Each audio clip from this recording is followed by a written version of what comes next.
গ্রামে লোডশেডিং নাই। যেটা হয়, আমাদের পল্লী বিদ্যুতের লাইনগুলো অনেক লম্বা লম্বা, কোথাও যদি ফল্ট হয়ে যায়, বিদ্যুৎ স্লিপ করলে ওই ফল্ট লোকেট করতে তার টাইম লাগে, সেই জন্য বিদ্যুৎটা আসে না। আবার লাইন ঠিক হয়ে গেলে বিদ্যুৎ চলে আসে। কিন্তু সামনে গরম পড়লে লোডশেডিং হবে কি হবে না? তুমি এখান থেকে বেরিয়ে গেলে তুমি বাঁচবে না মরে বলতে পারবা না? আপনাদের কি বলতে পারবে কিনা সেটা তো আলাদা বিষয়। না, এটাও আলাদা বিষয় না। এটা তো মিলে না। Please listen to me. আমি আগে একটা কথা বলছি, মেশিন যন্ত্র যদি হঠাৎ করে খারাপ হয়ে যায়, তাহলে তো আমার সিস্টেম থেকে কিছুটা পাওয়ার তো চলে যাবে, তখন তো আমাকে লোডশেডিং দিতে হবে। কিন্তু মানে তেলের সংকটের কারণে লোডশেডিং হবে এরকম কি? তেলের সংকটের কারণে কোনোদিন লোডশেডিং হয় নাই। আমার যেটুকু লোডশেডিং হয়েছিল তখন যন্ত্রের জন্য হয়েছিল, সেগুলো আবার ফেরত আসছে, এখন ঠিক আছে। তেলের কোনো সংকট কখনোই হয় নাই, এখনও হবে না, কখনোই হবে না, because I have got sufficient stock, এবং আমরা পারচেস করে যাচ্ছি। এমনি তো বেশি দামে বিদ্যুৎ কিনছি আমরা, আমাদের এনার্জি কমিশনের চেয়ারম্যান সাহেব বসে আছেন, বেশি দামে আমরা বিদ্যুৎ কিনছি, বিক্রি করছি আমরা কম দামে। সেটার জন্য এই যে আমার জন্য সবচেয়ে বড় ডিফিকাল্টি হয়ে গেছে যে বকেয়া বিল রেখে গেছে 67,000 crore টাকা। আমি এটাকে কিভাবে ঠিক করব আমি নিজেও জানি না। আমরা একটা কমিটি করেছি অর্থ মন্ত্রণালয়ে, যে কিভাবে আমরা এই কারেন্ট বিল সাথে এই 67,000 crore টাকা কিভাবে পে করবো। আপনার this is a heavy pressure on the Exchequer. তো আমি এইগুলো কথা বলছি যে আপনারা ভয় পাবেন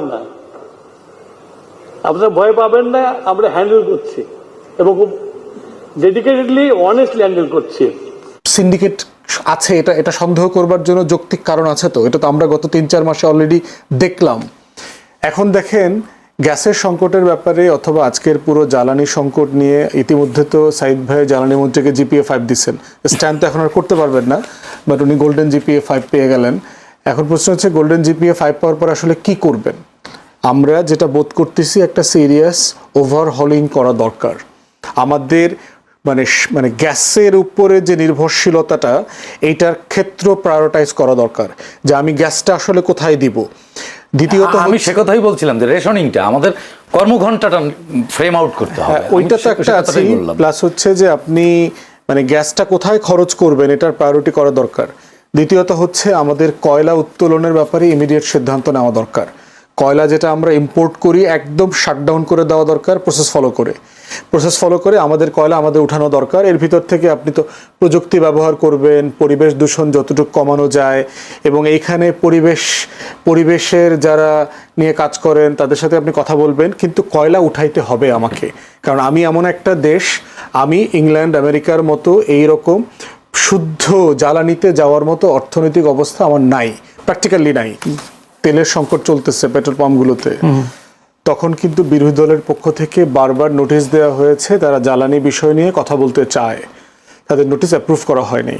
তাহলে এখন যখন মানে পার্লামেন্ট থাকে, আপনি তো অযাচিতভাবে শুরুতেই তো রাস্তায় নামবেন না, তো রিপিটেডলি চেষ্টা করবার পরে যখন আপনি কনভারসেশনের সুযোগ পাচ্ছেন না, আপনি তখন কি করবেন? আপনি এই একটা জনগণের দাবি বিষয় নিয়ে তো সিরিয়াস কনভারসেশনের সুযোগ আছে। দ্বিতীয়ত হইলো দেখেন একটা কমিটি হইলো কখন, যখন দুইটা কোম্পানিকে, অপরিচিত অখ্যাত দুইটা কোম্পানিকে, ইংল্যান্ডের এবং সুইজারল্যান্ডের, যাদের ওয়েবসাইট পর্যন্ত খুঁজে পাই নেই, তাদেরকে আপনার চুক্তি মানে কাজ দেওয়া হইলো গভর্নমেন্ট থেকে সরাসরি 1 লক্ষ টন করে 2 লক্ষ টন মেট্রিক টন ব্যারেল আপনার তেল আনবার জন্য। সাথে সাথে দেখেন আপনার সব পেট্রোল পাম্প থেকে লাইন চলে গেছে। তাহলে আপনি চিন্তা করে দেখেন বিষয়টা কতটা মানে ওয়েলকামিং মুভ হইতে পারে, যে তাদের তো অলরেডি ল্যান্ড আছে, বিশাল মাইলের পর মাইল চা বাগান, এবং তাদের আকাশটা তো খালি পড়ে আছে, এবং সে আমাদের এখানে 9-10 মাস তো সূর্যের আলো মোটামুটি থাকে। তাহলে তাদের সাথে যদি আমরা এই চুক্তিতে আসতে পারি যে আপনি সোলারে যাবেন, তারা ইনভেস্ট করবে, তাহলে প্রাইভেটাইজেশনটা আপনার কোথায় প্রায়োরিটি দেওয়া দরকার? আপনার গ্যাস প্রায়োরিটাইজ করা দরকার, তেল গ্যাস আমদানিকে বেসরকারি খাতে দেওয়া দরকার, না যেখানে আপনি শতভাগ সেক্টর প্রাইভেটাইজ দায়িত্ব নেবে আপনার দেশের লোক, নতুন প্লেয়ারদেরকে আপনি এখানে আনবেন, কোনটা করবেন? তাহলে এইটা নিয়ে কেন মাতামাতি নাই? কারণ আপনি সংকটটার ফোকাসটা কোথায় দেখছেন, খেয়াল করতেছেন? গ্যাস নাই, টার্মিনাল নাই, মানে আপনি দেখবেন যে টোটাল ক্রাইসিসটাকে একটা দুইটা চোকিং পয়েন্ট তৈরি করে। তাহলে আমরা বোধ করছি যেহেতু আমরা পরিবেশ বান্ধব এনার্জিতে মুভ করতে চাই, আমাদের দেশের সামার টপিক্যাল কান্ট্রি, আমার 9-10 মাস সূর্য আছে, চা শিল্পের সাথে জড়িত তাদের সাথে বসেন। একইভাবে দেখেন যারা রিনিউয়েবল এনার্জি নিয়ে কাজ করেন, তাদের অ্যাসোসিয়েশন আছে, তাদের ব্যাপারে গত বছর অন্তর্বর্তীকালীন সরকারের সময় আমি ব্রিফিং করেছিলাম। তারা ওয়ার্ল্ড ব্যাংকের সাথে একটা প্রজেক্টে হাত দিয়েছে। ওয়ার্ল্ড ব্যাংক যমুনার চরে আপনার 1 থেকে 10 বিলিয়ন ডলার পর্যন্ত ইনভেস্ট করবেন এবং সেইখানে তারা সোলার প্যানেল বসায় দিবে এবং এমন উচ্চতায় বসাবে এবং এমনভাবে গ্যাপ রাখবে যেন নিচে ফসলের জমি নষ্ট না হয়। মানে ওই চরের ভিতরে আপনি গরুর খামার করতে পারবেন, মহিষের খামার করতে পারবেন, চাষবাস করতে পারবেন, আবার উপর থেকে আপনি সোলার পাবেন যেটা মিনিমাম 10 থেকে 15,000 মেগাওয়াট বিদ্যুৎ, এটা এই জিনিসগুলো আছে।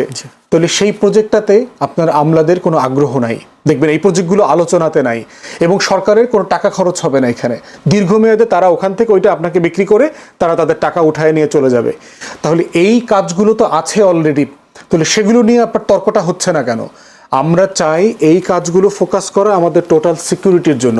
ওয়ার্ল্ড ব্যাংক আসলে আমার তো সভারেন্টির কোশ্চেন নাই, তো ও তো আমার দেশ দখল করবে না, ওর সাথে আমার টাকার লেনদেনে আলোচনাতে করতে হবে। এবং আপনি কোনো টাকার, যেহেতু আমাদের বাজেট ঘাটতি আছে, টাকার শর্টেজ আছে, আপনাকে এই ধরনের জায়গাগুলো তো এক্সপ্লোর করতে হবে। অসংখ্য ধন্যবাদ। আমি 1 মিনিট বলতে চাচ্ছি, সেটি হচ্ছে যে সভরেন্টির প্রশ্ন ওয়ার্ল্ড ব্যাংক আসলে যেহেতু নাই, তাহলে অভ্যন্তরীণ এন্টারপ্রেনাররা যদি ইনভেস্ট করে সেখানে সভরেন্টি থ্রেট আসে থেকে, সেটি একটি বিষয়। আর ফুয়াদ ভাই যেটি বললেন অত্যন্ত ভালো প্রস্তাব, ওটি তো লং টার্ম সমাধান, কিন্তু সংকটটি তো চলমান সংকট সমাধান করে লং টার্মে আমাদের রান করতে হবে। আমরা পদ্মার চর বা যমুনার চর ব্যবহার করতেই পারি, কিন্তু সেখান থেকে বিদ্যুৎ আসবে, আজকে বসালে আজকে যদি অনুমোদন করে কালকেই বসে যাবে না। সো দ্যাট আমাদের এই শর্ট টার্ম সমাধানের জন্য আমি মনে করি রেশনিং সবার আগে রেশনিং করতে হবে এবং প্রাইভেটাইজেশন করে মনিটরিংটা যদি ভালোভাবে করা যায় এবং আমলাতন্ত্র যদি হেজিমনি মুক্ত থাকে এবং নতুন কোনো হেজিমনি তৈরি না হয়, সেক্ষেত্রে এখানে জিপিএ 5 দিয়ে আমি খুব বেশি ভুল করিনি।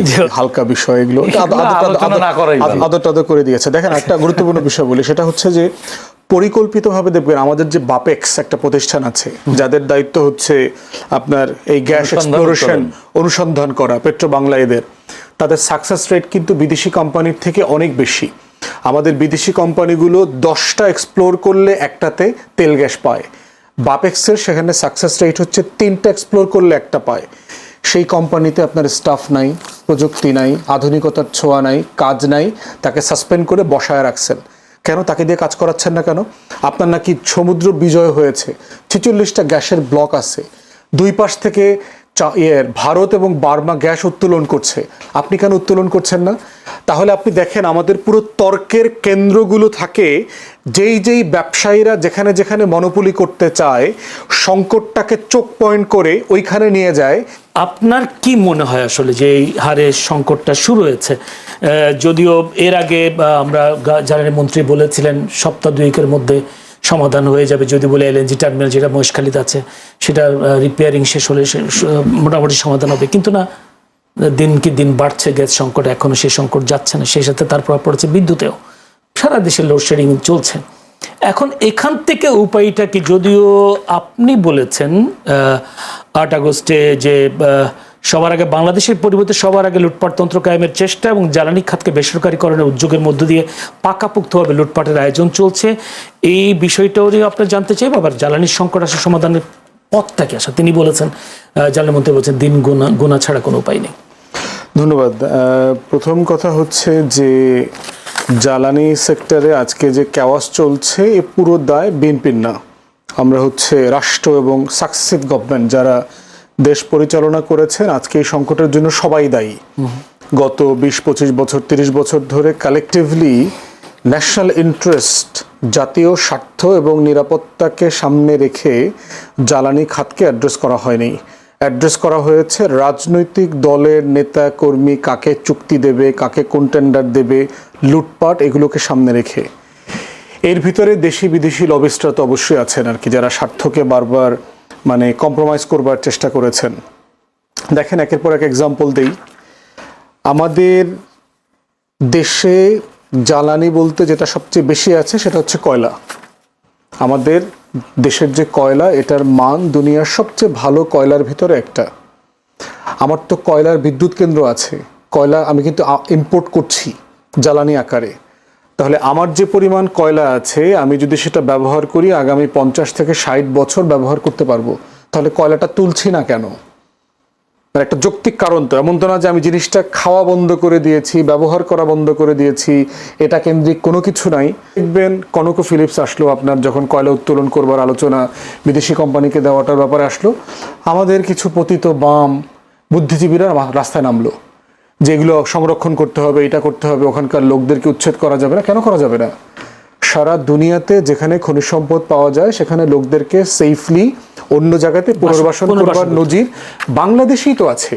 আমাদের যে গ্যাস ফিল্ডগুলো আছে, এখানে একসময় মানুষ বসবাস করতো না, সেই পাকিস্তান আমল থেকে, তাদেরকে তো সরানো হয়েছে, কাপ্তাই লেক করা হয়েছে, জনবসতিকে সরানো হয়েছে না, রিপ্লেস করা হয়েছে, ক্ষতিপূরণ দেওয়া হয়েছে। আপনি যে রাস্তা করছেন, আপনি যে ব্রিজ কালভার্ট করছেন, প্রতিনিয়ত জনবসতিকে সরানো হচ্ছে না? তাহলে অ্যাকোয়ার করবার কালচার তো বাংলাদেশে আছে, পুনর্বাসন করবার। তাহলে আপনি এটা কেন করতে দিলেন না? তাহলে কি এই বামপন্থীরা আওয়ামী লীগের বিটিম আকারে তখন মাঠে নামছিল? জ্বালানি, বিদ্যুৎ, তেল, সম্পদ, বন্দর রক্ষা কমিটি করে টোরে, তো রামপাল ঠেকাইলেন না কেন? বিএনপির আমলে তারা যে পরিমাণ জজবানিয়া ফুলবাড়ি আন্দোলনে অংশগ্রহণ করছে, এটা করছে, এটা করছে, এটা এখন ঠেকাইলো না কেন? এটাকে তারা কেন করলো? এখন দেখেন দুনিয়া থেকে কয়লা উৎপাদন পশ্চিমারা বন্ধ করে দিয়েছে। আমরা কয়লা আনি কাদের কাছ থেকে? অস্ট্রেলিয়া আমাদের দেশে বা খুবই কাছাকাছি সবচেয়ে উন্নত দেশগুলোর ভিতরে একটা। তারা তো কয়লা উত্তোলন করছে, হাজার হাজার কোটি কোটি টাকার, বিলিয়নস অফ ডলারের কয়লা উৎপাদন করছে। তাহলে আপনি কাঠামোগতভাবে দেখেন, আমার গ্যাস একসময় আমি স্বয়ংসম্পূর্ণ ছিলাম আমার প্রয়োজনে, কারণ আমার প্রয়োজনটা কম ছিল। পাকিস্তান আমলে এত বেশি গ্যাস উঠতেছে, তখন তো আমার এত ইন্ডাস্ট্রি ছিল না, আমার জনসংখ্যা তো ছিল না, তখন চিন্তা করতে পারছে না গ্যাসটা দিয়ে তারা কি করবে, কারণ রিজার্ভ করে রাখার আবার তো আমার মেকানিজম নাই এখানে। তখন সিদ্ধান্ত নেওয়া হলো যে ঠিক আছে, গ্যাসটা বাড়ি বাড়ি দিয়ে দাও। এই লাইন করে করে কিন্তু আপনার গ্যাস পাইপলাইন করে করে বাড়িতে বাড়িতে দেওয়ার কালচার শুরু হলো। কিন্তু গ্যাসের আসলে প্রায়োরিটি খাত কোনটা হওয়া উচিত ছিল আমার? আসলে আমি গ্যাস দিয়ে সবচেয়ে কী কাজ করি? আপনি চিন্তা করে দেখেন, আমার ফুড সিকিউরিটি, আমার এখন পর্যন্ত আমার জনগণের খাদ্য নিরাপত্তা তৈরি হয় নাই। প্রতি বছর আমার অনেক 7, 8, 10 লক্ষ মেট্রিক টন আপনার চাল বিভিন্ন জায়গাতে কিনতে হয়। কদিন আগে দেখছেন ভারত থেকে পচা চাল আইনে আবার ফেরত দিতে হয়েছে। তাহলে আমার দেশে যে পরিমাণ সার কারখানা আছে, এটার আমার প্রয়োজন হচ্ছে 35 থেকে 40 লক্ষ মেট্রিক টন সার। আমার ক্যাপাসিটি আছে 22 থেকে 25 লক্ষ মেট্রিক টন প্রডিউস করবার, কিন্তু বছরে আমি প্রডিউস করছি মাত্র 4 থেকে 5 লক্ষ মেট্রিক টন। কেন করতে পারছি না? কারণ ওই সার কারখানাগুলোতে আমি গ্যাস দিতে পারতেছি না। তাহলে গ্যাস আপনি কোথায় প্রায়োরিটাইজ করবেন? বাড়িতে বাড়িতে দিবেন, প্রায়োরিটাইজ করবেন? বিদ্যুৎ উৎপাদনের জন্য প্রায়োরিটাইজ করবেন, না আপনার ফুড সিকিউরিটির জন্য প্রায়োরিটাইজ করবেন? তাহলে এই যে এনার্জি সাইকেলটা আমি তৈরি করলাম, ডিপেন্ডেন্সি নির্ভর, পরনির্ভরশীল, আমদানি নির্ভর, এবং আমার সচ্ছল হওয়ার পথটাকে রুদ্ধ করে দিয়ে, আপনি দেখেন 2016-17 দিকে আমাদের গ্যাস উৎপাদন সবচেয়ে বেশি ছিল, আমাদের 270 ওই যে কিউবিক ঘনফুট যেটা বলে আর কি, এরকম। তা এখন সেই বছর থেকে আপনি এলএনজিকে কেন ট্রান্সফর্ম করলেন? আপনার তো ওই বছরটাতে সংকট ছিল না, তো আপনি এলএনজির লাইসেন্সটা কেন দিলেন? এবং এইটার মার্কেট শেয়ার বাড়তে বাড়তে এখন আপনার প্রায় 30% হয়ে গেছে। তাহলে আপনি কি পরিকল্পিতভাবে সংকট তৈরি করে আমদানি নির্ভর করছেন বাংলাদেশকে? আপনি কি আমার মার্কেটকে শাটডাউন করে দিতে চাচ্ছেন, আমার ডোমেস্টিক মার্কেটকে? আপনি ভোলাতে গ্যাস উত্তোলন হচ্ছে বহু বছর থেকে শুনছি, তা আপনি পাইপলাইন টানলেন না কেন? আপনি পাইপলাইন না টেলে এলএনজি মার্কেটের পিছনে কেন আপনি এত সুবিধা দিলেন জনগণের ট্যাক্স? অতীতের সরকারের এইসব কার্যক্রম তো আমরা সব জানি। এখন বিএনপি সরকার কি করছে বা কি করতে চাচ্ছে সামনের দিকে? দেখেন, এই সংকট থেকে সমাধানের উপায়টা কি? আসলে সমাধানের জায়গাটা বড় জিনিস হচ্ছে যে বিএনপি স্বীকারই করছে না একটা সমস্যা আছে। এতদিন সে হাসি তামাশা করছে। আমাদের মাননীয় জ্বালানি মন্ত্রী সংকট স্বীকার করছেন না যে দেশে কারেন্ট থাকে না। স্পিকার সাহেব বলতেছে আমার এলাকাতে 12-14 ঘন্টা কারেন্ট থাকে না। আপনি কি বলছেন? বিদ্যুৎই যদি না থাকে তাহলে বিদ্যুৎ স্পৃষ্ট হয়ে মানুষ মারা যায় কিভাবে? এই হাস্যরস করতেছেন মানুষের জীবন নিয়ে। গতকালকে শুধু প্রতিমন্ত্রী অমিত ভাই দেখলাম দুঃখ প্রকাশ করেছেন। আপনি প্রথম দিন থেকে কেন দুঃখ প্রকাশ করলেন না? এটার জন্য আপনি দায়ী না, কিন্তু প্রশ্ন হচ্ছে আপনি দুঃখ প্রকাশ করে তো মানবিক আচরণ করবেন। দ্বিতীয়ত হচ্ছে জনগণ জানতে চায় যে এটা ম্যানেজ করবার জন্য আপনি কি করছেন। বলা হচ্ছে মহেশখালীতে আপনার ভাসমান টার্মিনালে আগুন লাগছে, এটা কিভাবে আমরা জানলাম? কোনো ইনভেস্টিগেশন হয়েছে? কেন হইল? কোনো কিছু কিন্তু আমরা জানি না, শুধু আমাদেরকে বলা হয়েছে ওখানে আগুন লাগছে। আগুনের কোনো ছবি দেখছি, কোনো প্রসেস জানি কি থেকে কি হইলো না হইলো, সারতে কেন দেরি হচ্ছে? তাহলে কি আপনি পরিকল্পিতভাবে একটা সংকট তৈরি করছেন, যেটা এর আগে তেলের সংকটের সময় আমরা দেখেছি? থার্ড হচ্ছে আমরা জানি না যে আপনি আগামী দিনগুলোতে কি করবেন, আপনার রোড ম্যাপটা কি, যে আপনি এইটা, যেমন মাননীয় প্রধানমন্ত্রী বলছে মিয়ানমার থেকে নাকি এলএনজি আনবে, এটা বুঝে শুনে বলছেন? ওনাকে যারা অ্যাডভাইস করতেছে ওই অ্যাডভাইজাররা তো গাঁজাখোর না হইলে তো এই কথা তো ওনাকে বলার কথা না। মিয়ানমার থেকে আপনি কিভাবে গ্যাস আনবেন, এলএনজি আনবেন রোহিঙ্গাদেরকে ফেরত পাঠানোর জন্য? সেক্ষেত্রে জ্বালানি মন্ত্রী বা জ্বালানি এবং প্রতিমন্ত্রীর বক্তব্যটাকে আপনি কি হয়েছেন? আপনি দুরকম মনে হচ্ছে তাদের বক্তব্য। আমি কোনো প্ল্যান দেখতে পাচ্ছি না। একটা বিষয় হচ্ছে তাদের ভিতরে রিগ্রেট, যে আমাদের একটা রাষ্ট্রীয় ফেলিওর, আমরা করতে পারছি না, জনগণের প্রতি সিম্প্যাথি দেখানো। দ্বিতীয়ত হচ্ছে সমস্যাটা কি হচ্ছে এটার ব্যাপারে একটা বিশ্বাসযোগ্য বক্তব্য। থার্ড হচ্ছে আপনি করবেনটা কি আগামী দিনগুলোতে এটা অ্যাড্রেস করবার জন্য, এগুলোর কোনো কিছু দেখতে পাচ্ছি না। কি অভিজ্ঞতার সংকট নাকি আসলে বাস্তবে অ্যাভয়েড করা? অনেস্টি ইন্টিগ্রিটির প্রবলেম ওনারা সমাধান করবার থেকেও এখানে হচ্ছে লুটপাটের বাণিজ্য আছে পিছনে, মানে দুরভিসন্ধিমূলক কাজ করতেছেন, যেগুলো হলো দুঃখজনক। এবং এটা করতে গিয়ে যেটা করছে, রাইট কোর্স অফ অ্যাকশন ওরা নিতে পারছেন না। থ্যাংক ইউ অসংখ্য। সাইদ খান, আপনাকে কাছে এই প্রশ্ন, আমি যদি ব্যারিস্টার রাসেল ফুয়াদের কথা ধরে যদি ধরি, জ্বালানি মন্ত্রী বা জ্বালানি প্রতিমন্ত্রী দুজনের বক্তব্য আমরা দেখি দুরকম। গতকাল তিনি বলেছেন, অনিন্দ ইসলাম তিনি বলছেন সন্ধ্যার মধ্যে বিদ্যুৎ লোডশেডিং এর সমস্যার সমাধান হবে বা একটু আশার আলো দেখিয়েছেন। কিন্তু আজকে আবার জ্বালানি মন্ত্রী তিনি বলছেন দিন গোনা ছাড়া কোনো বিকল্প পথ নেই। যদি বলি বিএসএস আসাদুজ্জামান ফুয়াদ বলছেন পরিকল্পিত সংকট তৈরির চেষ্টা করা হচ্ছে এবং লুটপাটের বাণিজ্য করবার জন্য তাদের এ ধরনের বক্তব্য তিনি বলছেন। ধন্যবাদ আপনাকে এবং আমার সহ আলোচক ব্যারিস্টার ফুয়াদ এবং যারা দেখছেন সবাইকে শুভেচ্ছা জানাচ্ছি। আমার কাছে এখানে পরিকল্পিত কোনো কিছু মনে হচ্ছে না, এটা একটা ফেইলিওর, ঠিক আছে। বিগত রিজিমের লুটপাটের খেসারত এখন দিতে হচ্ছে। ফুয়াদ ভাই একটু ভালো কথা বলেছেন যে দায় সরকারের না, কিন্তু দায়িত্বটা সরকারের, কর্তৃপক্ষের। স্বীকার করেনি বা স্বীকার করেছে সে বিতর্কে যাব না, স্বীকার প্রথমে করেনি। তারা হয়তো ভেবেছিল যে সংকট সমাধান করে ফেলতে পারবে, কিন্তু এখানে যে আসলে যে সাগর চুরি হয়ে গেছে সেটা বুঝতে পারেনি। দেখুন, আমাদের গ্যাসের প্রোডাকশন কমে গেছে, এলএনজির সাপ্লাই কমে গেছে, আমাদের গ্যাস ভিত্তিক যে বিদ্যুৎ কেন্দ্রগুলো সে জায়গায় প্রত্যেক দিন 2524 মিলিয়ন ঘনফুট গ্যাসের চাহিদা আছে, সাপ্লাই আছে 744 মিলিয়ন ঘনফুট। এইখানে কত পরিমাণ একটা গ্যাপ আছে। হ্যাঁ, এরপর জ্বালানির যে এলএনজি টার্মিনালে যেখানে ক্ষতিগ্রস্ত হয়েছে সেটি কাটিয়ে উঠতেও কিছুটা সময় লাগবে। আমাদের দুটি টার্মিনালের একটি ক্ষতিগ্রস্ত, একটা দিয়ে আসলে কতটা সাপ্লাই দেওয়া সম্ভব সেখানেও একটি সেটা পরিষ্কার যে আসলে সম্ভব না। আমাদের সরকারের যে উৎপাদনে বা নতুন কূপ খননের কথাও কিন্তু সরকারের পক্ষ থেকে জানিয়েছেন। সেটি হচ্ছে যে আসলে সংকট সমাধানের জন্য সরকারের উদ্যোগ আছে বলেই সরকার বলেছেন যে একটু ধৈর্য ধরতে হবে বা দিন গুনতে হবে।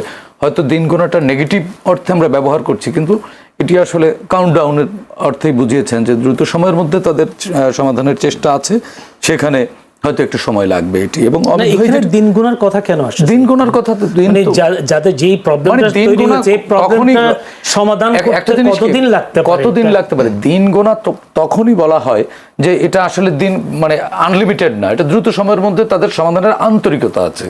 এই আন্তরিকতার বহিঃপ্রকাশ হিসেবেই তারা এই জিনিস টার্মটাকে দিন গোনা বুঝিয়েছেন, আর না হয়তো মাস গোনা, বছর গোনা বা অনন্তকালের জন্য বলে ফেলতে পারতেন যে আমরা আসলে সমস্যাটি সমাধান করতে পারিনি। তারা কিন্তু সংকটটি অ্যাড্রেস করতে পেরেছেন। এখন আমাদের এখানে হয়েছে কি যে আমাদের প্রোডাকশনের চেয়ে আমাদের কনজিউম বেড়ে গেছে। আপনি দেখেন গ্যাস এবং বিদ্যুৎ দুই ক্ষেত্রেই আমরা উপমার বেলায় বা তুলনার বেলায় উন্নত বিশ্বকে আমরা তুলনা করি। যেমন ফুয়াদ ভাই বললেন মিয়ানমার থেকে কি করে এলএনজি নিয়ে আসবে। মিয়ানমার থেকে কিন্তু চায়না গ্যাস উত্তোলন করছে এবং চায়না গ্যাস নিচ্ছে। হ্যাঁ, সেটি কিন্তু নিচ্ছে, অনেক দিন ধরেই নিচ্ছে। আবার চায়নার সাথে কিন্তু আমাদের বাণিজ্যিক সম্পর্ক বেশ স্ট্রং। চায়নার সাথে নানান ধরনের আমাদের বাণিজ্যিক সম্পর্ক আরও বাড়ছে বা সরকারের পক্ষ থেকেও এরকম ডিক্লারেশন শুনছি। সেই জায়গা থেকে সরকার যদি মিয়ানমার থেকে গ্যাস আনতে পারবে না, সেখানে সিকিউরিটি থ্রেটের কিছু দেখছি না, কারণ চায়নার সাথে যেহেতু আমাদের সম্পর্ক ভালো এবং আমাদের বেল্ট অ্যান্ড রোড একটা ইনিশিয়েটিভও আছে, একটা করিডোর চুক্তির কথাও আমরা শুনছি যে চায়না কুনমিং হয়ে প্রত্যেকটা প্রতিবেশী রাষ্ট্রের সাথেই সবসময় সিকিউরিটি থ্রেট থাকে বলেই তো বর্ডার ম্যানেজমেন্ট বা বর্ডার গার্ড রাখা হয় বা বর্ডার পুলিশ রাখা হয়। সুতরাং এখানে এই ট্রেডিং এক জিনিস, সিকিউরিটি থ্রেট আর এক জিনিস। সিকিউরিটি থ্রেটটা হচ্ছে একটা সন্ত্রাসী কার্যক্রম বা এক ধরনের রাষ্ট্রের সাথে রাষ্ট্রের। এখানে মিয়ানমারের একটি বিচ্ছিন্ন জনগোষ্ঠীর সাথে কিন্তু বিচ্ছিন্ন জনগোষ্ঠী আমাদের সিকিউরিটি থ্রেট ক্রিয়েট করছে। রাষ্ট্র মিয়ানমার তো আমাদের থ্রেট করছে না, বা রাষ্ট্র বাংলাদেশও মিয়ানমারকে থ্রেট করছে না। এখানে একটা প্রশ্ন সেটা হলো, ব্যারিস্টার ফুয়াদই বলেছেন এই যে টার্মিনালে যে আগুন লেগেছে বা সমস্যা ক্ষতিগ্রস্ত হয়েছে, মানে উনি বলছেন যে এদের কোনো ছবি বা কিছুই নেই, কিন্তু সরকার কি কিছু গোপন করতে চায়? না, এখানে সরকার গোপন। এলএনজি টার্মিনাল যে ক্ষতিগ্রস্ত এটি তো ওপেন সিক্রেট, এটি অনেক আগেই ক্ষতিগ্রস্ত হয়েছে, এটি প্রকাশিত খবর, এটি গণমাধ্যমে বহু আগেই প্রকাশ পেয়েছে যে একটি টার্মিনাল থেকে সরবরাহ করা হচ্ছে এবং সেই সরবরাহের ঘাটতিও রয়েছে। আমাদের এখানে 39টি বা কয়টি যেন আমাদের এলএনজি ক্যারিয়ারও রয়েছে, সেই ক্যারিয়ারগুলো অলস বসে আছে। এগুলো আমরা গণমাধ্যমে কিন্তু আমরাই খবর প্রকাশ করেছি, প্রচার করেছি। আরেকটি যে আমি সবচেয়ে যে গুরুত্বপূর্ণ যে জায়গাটি আমার কাছে মনে হয়, দেখুন সংকটটি শর্ট টাইম সমাধানে গেলে হবে না। এখন হয়তো মনে করেন কোনো না কোনোভাবে সমাধান করা গেল, বা বিদেশ থেকে বাড়তি দামে এলএনজি এনে বা বিদ্যুৎ উৎপাদন করে বিদ্যুৎ আমদানি করে সরবরাহ স্বাভাবিক করা গেল, এটি কিন্তু সমাধান না। সমাধান হচ্ছে আমাদের চায়না মেথড, জাপান মেথড বা উন্নত বিশ্ব যেভাবে তাদের এনার্জি ম্যানেজমেন্ট বা এনার্জির রেশনিংটা করে, ওই রেশনিংয়ে আমাদের স্থায়ীভাবে যেতে হবে। ভোর 5টায় তারা দিনের আলোকে সর্বোচ্চ ব্যবহার করছে, এবং আপনার যদি চীনে সন্ধ্যার পরে বা রাত 8টার পর আপনার ক্ষুধা লাগে, আপনি কিন্তু কোনো রেস্টুরেন্ট খোলা পাবেন না, কোনো শপিং মল খোলা পাবেন না। হ্যাঁ, তারা কিন্তু শাটডাউন, টোটালি শাটডাউন। তারা কর্মঘণ্টা, আমরা শুধুমাত্র সরকারি বা বিভিন্ন সেক্টরে কর্মঘণ্টা নির্ধারণ করে, আমরা সাধারণ মানুষেরও কর্মঘণ্টা নির্ধারণ করা উচিত। আপনি দেখুন ভোর 4টার সময় কারওয়ান বাজারে সবজির বাজার খোলা হয়, পরের দিন ভোর 4টায়ও বন্ধ হয় না। তার মানে কিন্তু 24 ঘন্টা এনার্জি কনজিউম হচ্ছে। এর পাশাপাশি দেখুন একেবারে অনুমোদনহীন আমাদের ইদানিং সারা বাংলাদেশে, নট অনলি ইন ঢাকা, সারা বাংলাদেশে অনিবন্ধিত একটা ওই বৈদ্যুতিক চার্জের যে অটোরিকশা, 3 হুইলার, এগুলো হয় কি ডোমেস্টিক লাইন থেকে রিচার্জ করে, হ্যাঁ, কিন্তু তারা ইউজ করছে কমার্শিয়াল কাজে। এই জায়গাটিতেও তার ওই যে লাইনটা, ওই লাইনটা কিন্তু ডোমেস্টিক রেটে কানেক্ট করা হয়, সেখান থেকে কাজ করা হচ্ছে কিন্তু কমার্শিয়াল কাজ।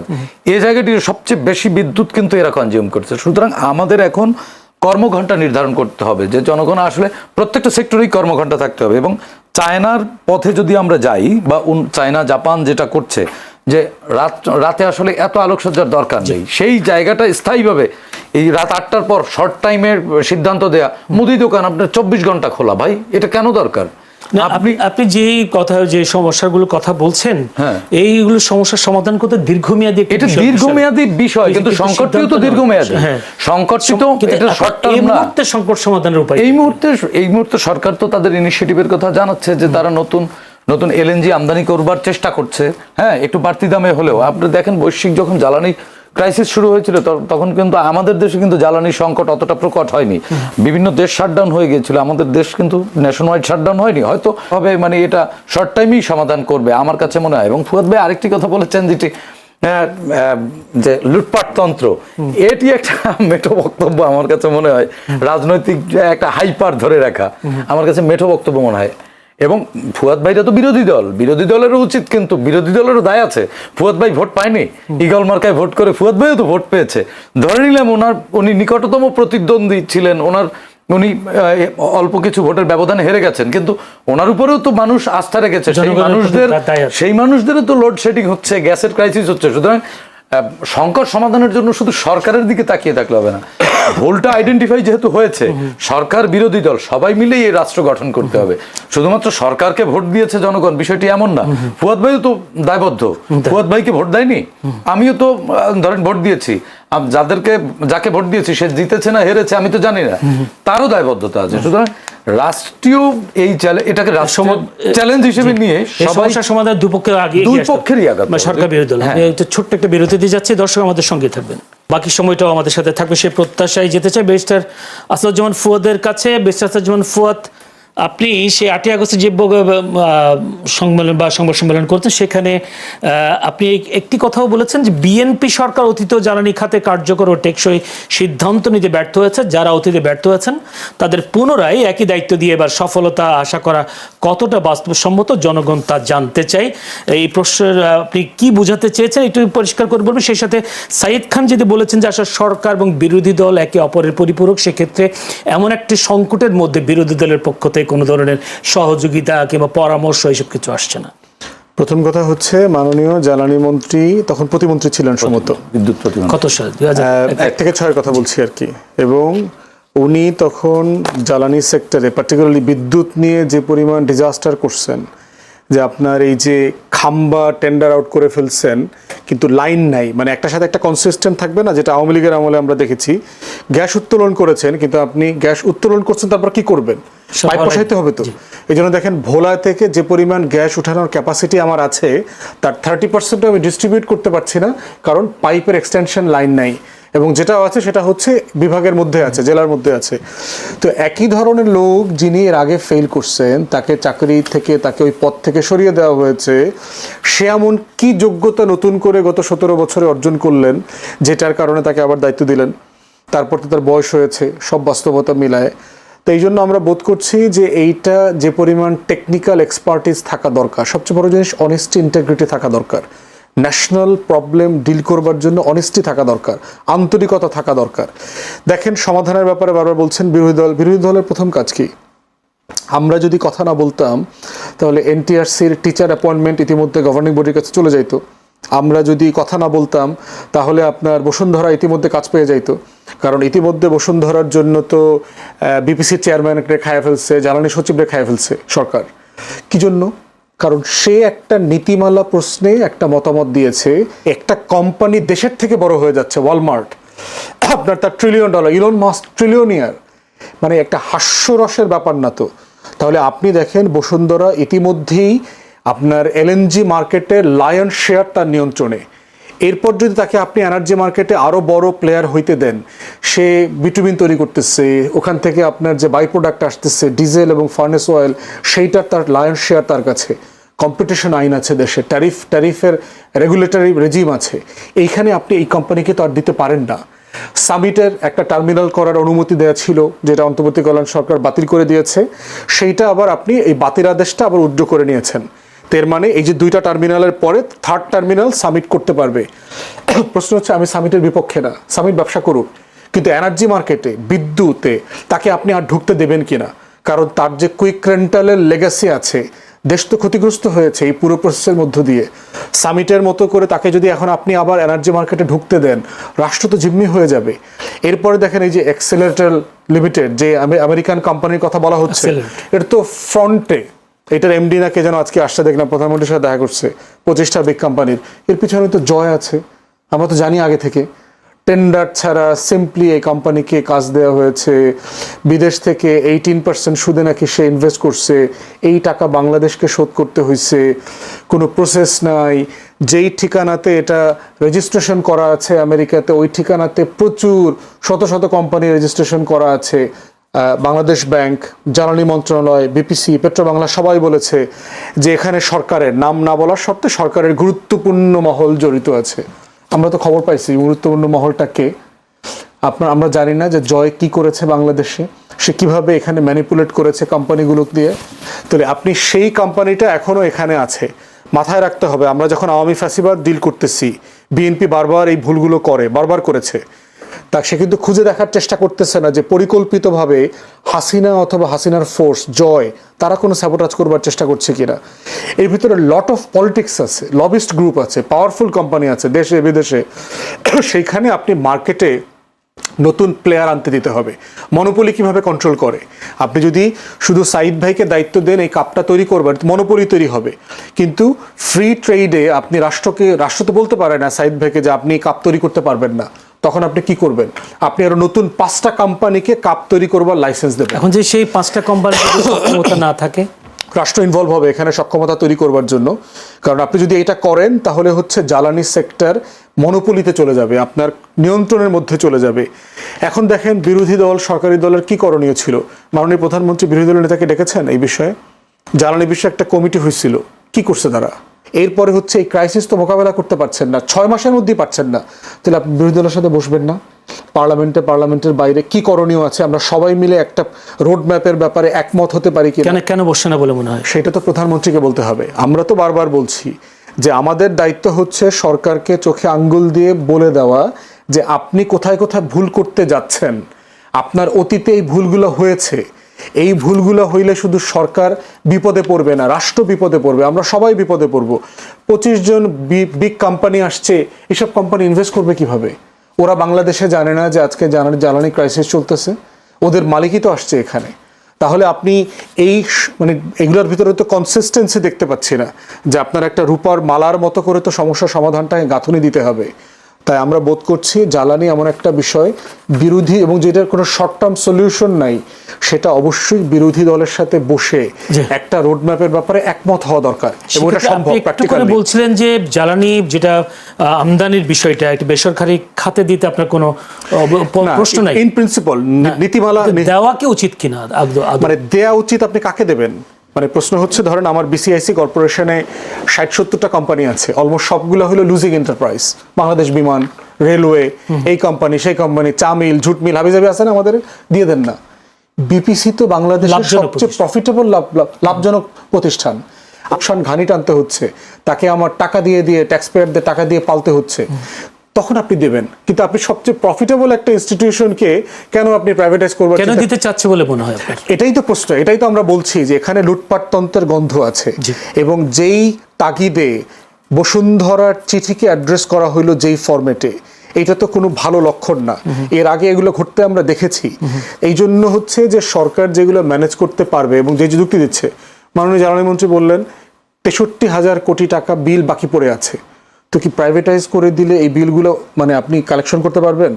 সরকারের কাছে কোম্পানি, অধিকাংশ বিল হচ্ছে সরকারি কোম্পানির কাছে। ধরেন সুপ্রিম কোর্ট, সচিবালয় নিজে বিল দেয় না ঠিক মতো বিদ্যুতের, গ্যাসের, তো বেসরকারি কোম্পানি সচিবালয় থেকে বিল আদায় করে ফেলবে। মানে আপনি আপনার কজ এবং প্রপোজিশন এটা মিলছে না। তো আমরা তো একটা কনসিস্টেন্সি দেখতে চাচ্ছি। জি, অসংখ্য ধন্যবাদ। সাইদ খান, আপনি কি বলবেন আসলে? সরকার এটার উপর সরকারের চোখ পড়েনি তো। এখানে দেখুন, ফুয়াদ ভাই বলছে বিপিসি একটি লাভজনক, বিপিসির প্রোডাক্টগুলো লাভজনক। জি, তাহলে সাবসিডি দিচ্ছে কোথায় সরকার? সরকার তো সাবসিডি দিচ্ছে ফুয়েলে, এনার্জিতেই তো সাবসিডি দিতে হচ্ছে সরকারকে। সরকার বরং সাবসিডি থেকে বেরিয়ে আসবার জন্যই তো প্রাইভেটাইজেশনের দিকে গেছে। আপনি প্রাইভেটাইজেশনের দিকে যাওয়াটা সবসময় কিন্তু দোষের না। আপনি দেখুন, আমার দেশে আমাদের এই মুহূর্তে সবচেয়ে বেশি ক্রাইসিস কোনটা? Dollar crisis. আমাদের বিল দিতে দিতে আমাদের ঋণের, আপনি বিশেষ করে ঋণ, বৈদেশিক ঋণ, এটা বোঝা হয়ে যাচ্ছে ডে বাই ডে। ইনফ্যাক্ট আমাদের যে এনার্জি, যে সিঙ্গাপুরে কত মিলিয়ন ডলার মেবি সিঙ্গাপুরের আমাদের কাছে পায় রাষ্ট্রীয় এই প্রতিষ্ঠানটির কাছে। সুতরাং সেই জায়গা থেকে আমার দেশের কোনো প্রাইভেট সেক্টরের, সেটা যে কোনো সেক্টর হতে পারে, প্রাইভেট সেক্টরের যদি সক্ষমতা থাকে, প্রাইভেট সেক্টরগুলোকে কেন রাষ্ট্রীয় কাজে ব্যবহার করা যাবে না? রাষ্ট্র কেন অ্যাডভান্টেজ নেবে না? আমার দেশের ওই যে সামিটের কথা বলছে, সামিটের হয়তো ফ্যাসিবাদী ইকোনমির পার্ট তারা ছিল, কিন্তু আমি অর্থনীতিটাকে তো বাদ দিয়ে দেবো না, সেটা তো সব বঙ্গোপসাগরে নিয়ে ফেলা যাবে না।